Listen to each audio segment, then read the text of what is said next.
Okay, let's move on. We're on to public comment on agenda action item. We have one speaker this evening. I'd like to invite Mr. James Whitaker to come forward.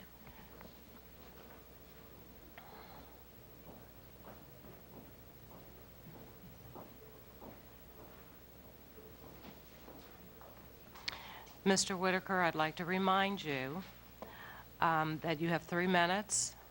You will hear the beep.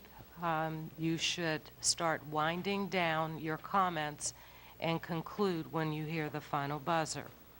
The subject of Mr. Whitaker's remarks this evening pertain to approval and adoption of academic targets, and the action requested is to increase monitoring and development of programs.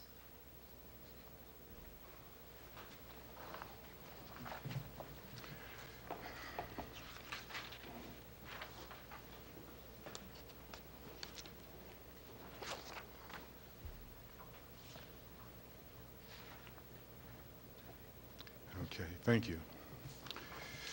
If district officials do not utilize or start to utilize reading programs such as the Supplemental Educational Services program available to them, how can the superintendent request the board adopt a 2-year target to close the reading achievement gap? These are just empty words attached to empty promises. Although 3,823 or less parents faithfully registered their children for the No Child Left Behind SCS tutoring, to date, only 4 providers with 83 students have been approved to start. The question is why? PASS began asking this question December the 6th, 2011. After receiving the provider enrollment summary sheets. Ms. Gross, you said you were waiting for an answer from the superintendent about this. In our email to the board and Audit and Accountability Committee members today, we requested an answer at the board meeting tonight. All of you thought the parent information booklet was a great step. Yet, except Mr. Wiles and I think Ms. Cambine did not vote on it.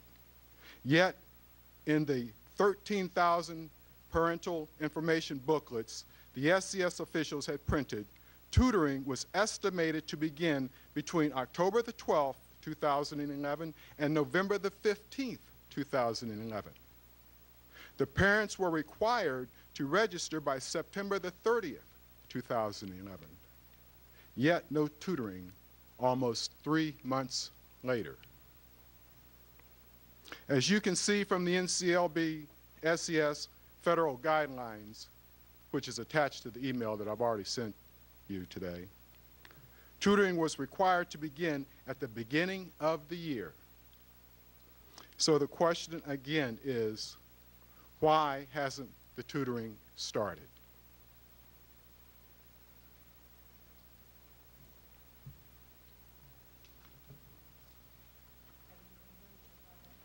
I have 3 minutes, and I'm waiting on an answer. Ms. Gross, you can ask. Mr. Wiles, you can ask. I'm waiting on an answer.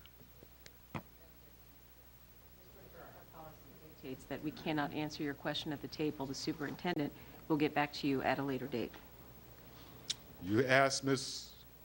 Joyce Hackett a whole bunch of questions when you were trying to get the book approved. I want to know why there were no tutoring. We already sent you an email earlier. Why isn't there any tutoring? Madam Chair. As I understand it, this is an opportunity to provide public comment on agenda action items, and the subject of these remarks is supposed to be approval and adoption of academic targets. Or am I misreading this?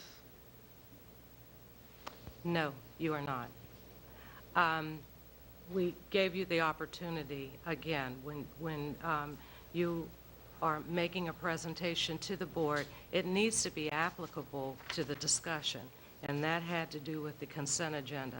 You brought in a subject that wasn't relative to what we were discussing. You got And to be as, kidding. please, no. You got to be kidding. If you think that adopting a Mr. Whitaker, you're out of order. You're out of order. We thank you for taking the opportunity, and I'm going to ask you to please take your, yes, sir.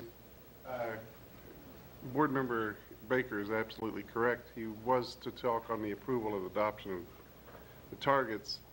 However, we didn't have him speak prior to us voting on that. So, I mean, that was our fault. He should have spoke Well, prior. again, and I acknowledge that, but again, it should be something that's relative to the subject at hand. I concur. So again, thank you for taking the time, Mr. Whitaker. Would you please take your seat?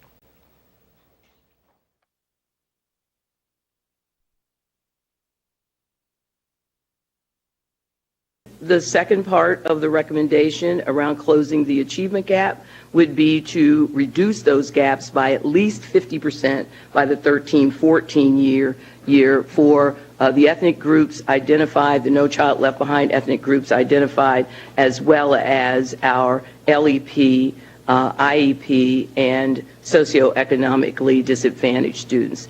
IEP meaning our students with disabilities, and our LEP students meaning those students whose first language is not English.